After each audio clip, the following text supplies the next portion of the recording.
Okay, so we're going to skip over number 4, and we're going to talk about vertical asymptotes. So you've talked about vertical asymptotes in Algebra 2.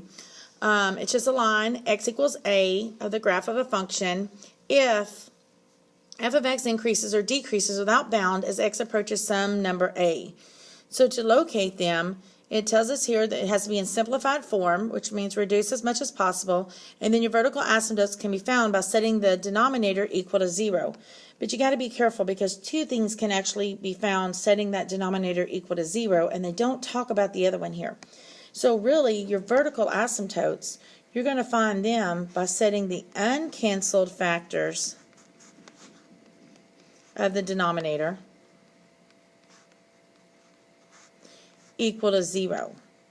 Those canceled factors, you're going to set them equal to 0, but they're going to find something different.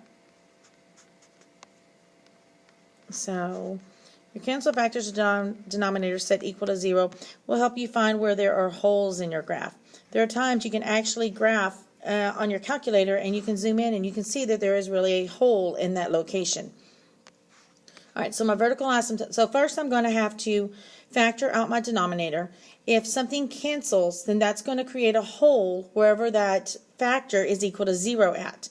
And of course that's going to give me the x value of it. And if I know the x value, if I want to find the y value of it, then I just plug x back into what is left after I cancel of the equation to solve for the y. If it does not cancel out of the denominator, then there's going to be a vertical asymptote there.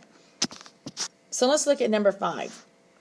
So they've already factored the denominator for me, and I can see that nothing cancels.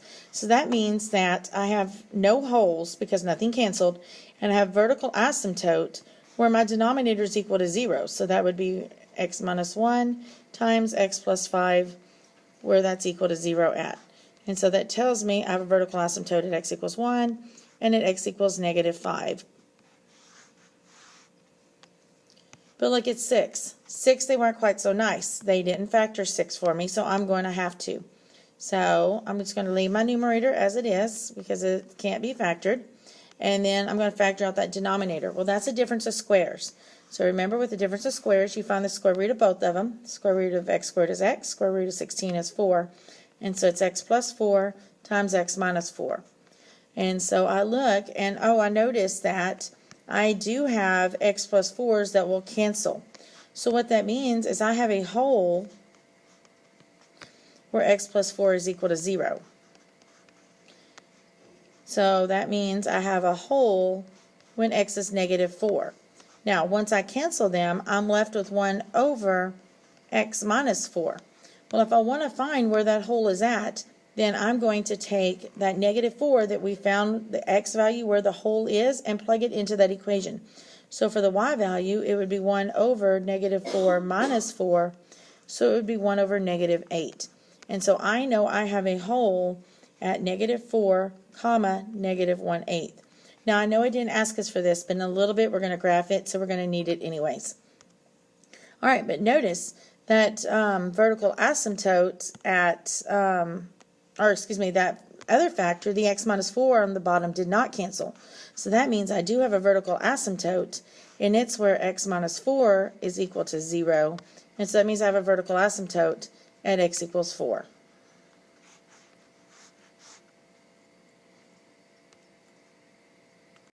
Okay, and then on number 7 there, they already factored my denominator for me. And so I can see that nothing cancels. That means there are no holes there. But I know that my vertical asymptotes exist where that denominator is equal to 0. So where x times x minus 3 equals 0. Remember, then that means that x equals 0 and x minus 3 equals 0. So there's one of my vertical asymptotes. And then solve the second part, and I find I have another vertical asymptote at x equals 3.